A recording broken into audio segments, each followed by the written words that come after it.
मामी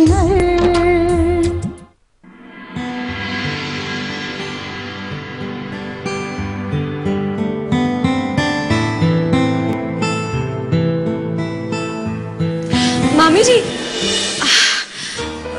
कहाँ जा रही हैं आप? मुझे आपसे कुछ बात करनी थी। क्यों, कोई खास बात है?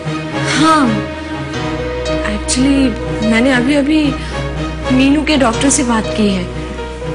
क्या कहा उन्होंने? बस वो क्या कहेंगे, वो तो बस गोल गोल बातें कर रहे थे उसकी बीमारी के बारे में। क्या मतलब? मतलब ये कि डॉक्टर्स कुछ ठीक तरीके से बता नहीं रहे हैं। एक तरफ कहते हैं कि वो ठीक हो जाएगी और दूसरी तरफ उसके ऑपरेशन की बात चल रही है। ऑपरेशन करने के लिए तो कह रहे थे। हाँ, ऑपरेशन करने के लिए कह तो रहे थे, लेकिन उसके बाद भी उसकी जिंदगी बचेगी भी या नहीं, और अगर बची तो कितनी लंबी होगी ये कुछ तय नहीं है। इसमें मैं क्या कर सकती हूँ?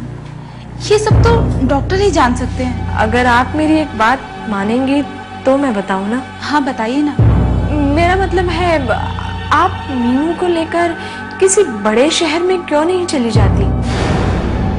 मतलब बड़ा शहर, अच्छे डॉक्टर्स, हॉस्पिटल की अच्छी फैसिलिटीज, वहाँ पे बहुत अच्छे तरीके से मीनू का इलाज होगा। या जो भी कंडीशन है वो साफ साफ पता तो चल जाएगी। ऐसे अंधेरे में रहने से क्या फायदा? आप मीनू को समझा दीजिए कि अगर उसने पंकज के साथ अपनी शादी की जिद नहीं छोड़ी तो मैं उससे और पंकज को इतना दूर कर दूंगी कि पंकज तक पहुंचते पहुंचते उसकी बची हुई जिंदगी भी कट जाएगी।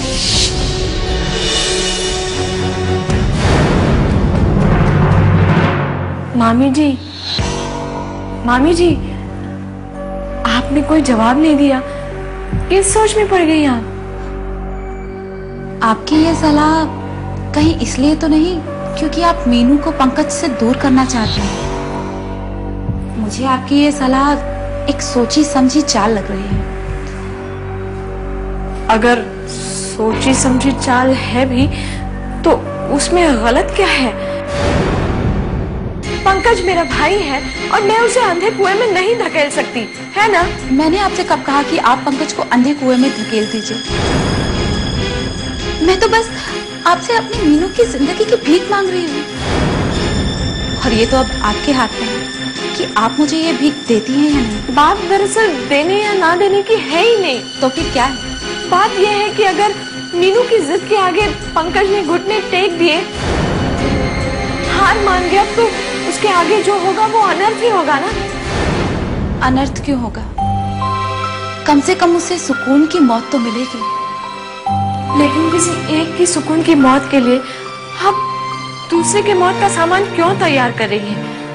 और एक बात और सुन लीजिए, रिश्ते जीने के लिए बनाए जाते हैं, मरने के लिए नहीं।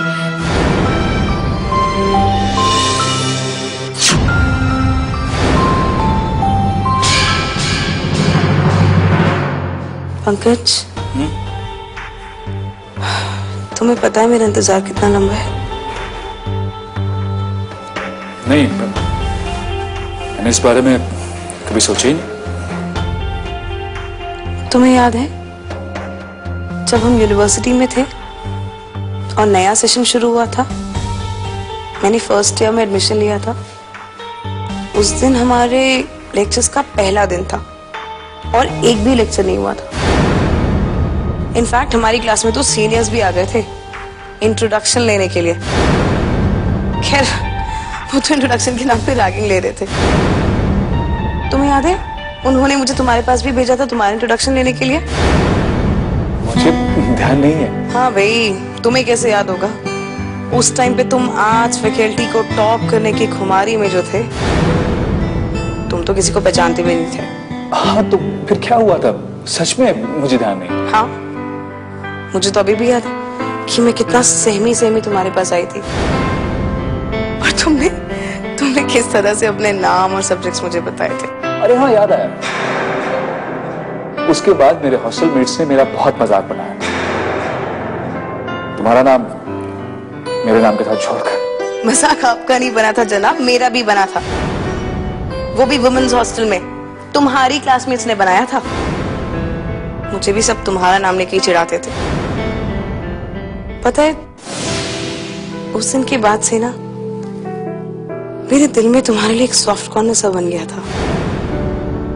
इनफैक्ट मैं तो वो अम्मा जी की चाय की दुकान याद है ना, वहां खड़े होके तुम्हारा वेट करती थी और उसी वेट करते करते 3-4 कप तो ऐसे ही पी जाती थी। और तुम्हें याद है उस टाइम पे बोगनवेलिया और पेंजी के फ्लावर्स कितने ज्यादा होते थे कॉलेज में। ऐसे में मैं आपको लेकर अपने सपने पालने लगी थी। पता नहीं ये उन फूलों का असर था या कुछ और। हाँ, याद आया मुझे। तुमने एक दो बार मुझसे बात करने की भी कोशिश की थी, राइट? बात ही नहीं, मैं तो अपनी शादी के सपने भी बुनने लग गई थी। और यहाँ तक ये भी सोच लिया था कि हमारे 2 बच्चे होंगे और पूरी सोसाइटी में हम पति पत्नी के रूप में मिसाल बन जाएंगे। तो लगता है कि जैसे मेरे सपनों ने मुझे ठग लिया है और यही सपने अब मुझे धीरे धीरे खोखला बना रहे हैं।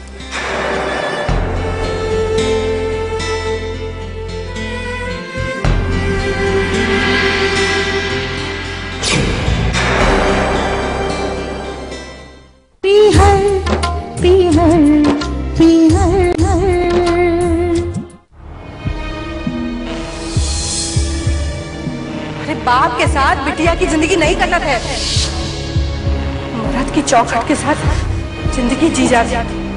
और तुमने तो वही चौखट उजाड़ने की कोशिश की। बिटिया, हम तुम्हारी सगी माँ हैं, लेकिन गांधारी की तरह आंखों पे पट्टी बांध के हम तुम्हारे सारे गलत काम में साथ नहीं दे सकते। जब समुद्र में तूफान आवत ना बिटिया, तो का कोनो हल्की चीज से नहीं रोका जा सकता। इसलिए हमने सोच लिया कि हम और तुम्हारी मतारी यहाँ चले जाएंगे।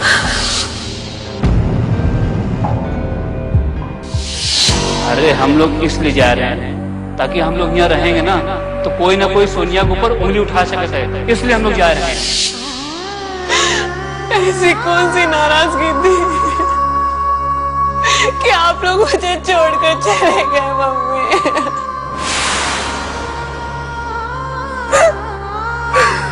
क्यों चले गए मुझे अकेला छोड़कर? मैं किसकी गोद में सर रख कर रोऊंगी?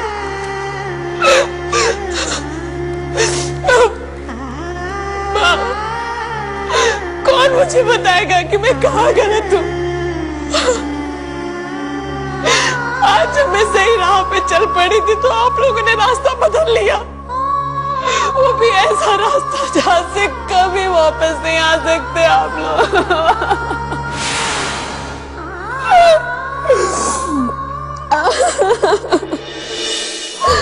अब मेरी से कौन पूरी करेगा?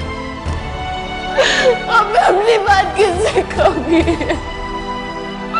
पापा, ठीक नहीं किया आपने, मुझे अकेला छोड़ के क्यों चले गए? कैसी क्या गलती की थी मैंने? ऐसी कौन सी गलती की थी मैंने?